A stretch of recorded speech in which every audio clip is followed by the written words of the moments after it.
Pangmalakasan na puso ng saging, mga idol.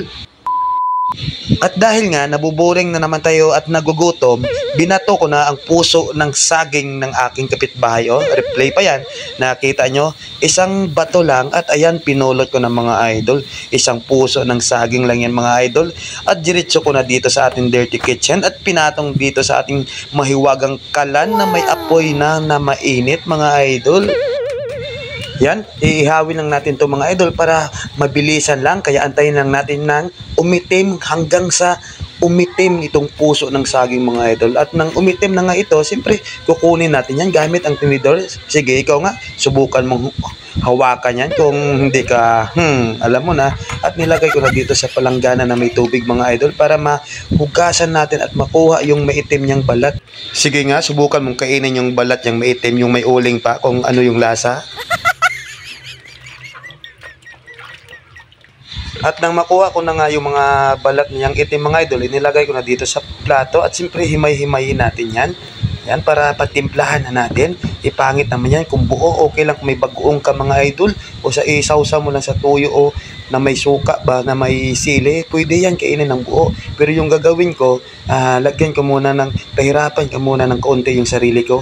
Himay-himayin muna natin yan kahit mainit pa. Okay din talaga pag inihaw mo lang yung puso ng saging, mga idol. Mabilis na gawin, tapos napakabango pa. Kahit sabihin nating amoy uling yan, pero napakabango talaga at gugutumin ka talaga, mga idol. Tingnan nyo, kaya binibilisan ko na ngayong paghimay kahit mainit pa. Kasi sa amoy pa lang, magugutom ka talaga, mga idol. Kita mo yan, oh.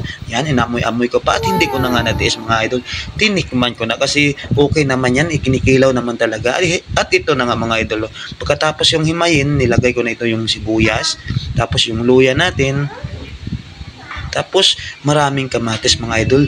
Napakasarap talaga i-partner sa kamatis yan, mga idol. Lagyan natin ng kunting sili para may kaunting anghang din. Lagyan ng ilang patak na magic sarap. Tapos lagyan natin ng kaunting tuyo.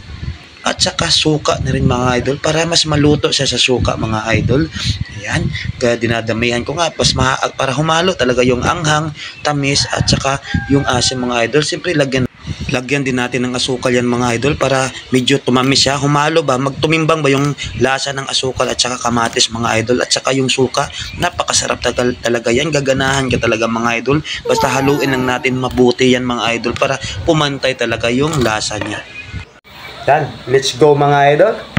It's time to mukbang. Ayan, thank you, Lord, for this food. Amen. Mga idol, pangmalakasang pagkain. Yan.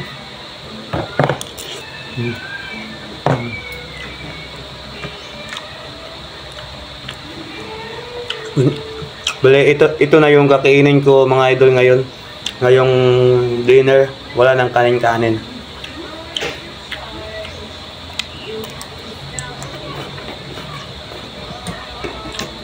Mas masarap siya, mga idol, na yung kamatis, saka isabay mo dito sa puso ng saging. Dagyan mo din isang parasong sibuyas, saka parang ipalaman mo, dyan mo talaga malalasap yung pantay niyang lasa.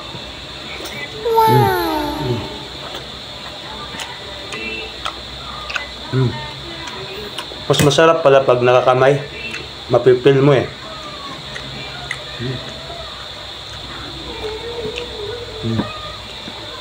Kaya, mga idol, kain tayo. Kain ka na, huwag kayong magpapagutom.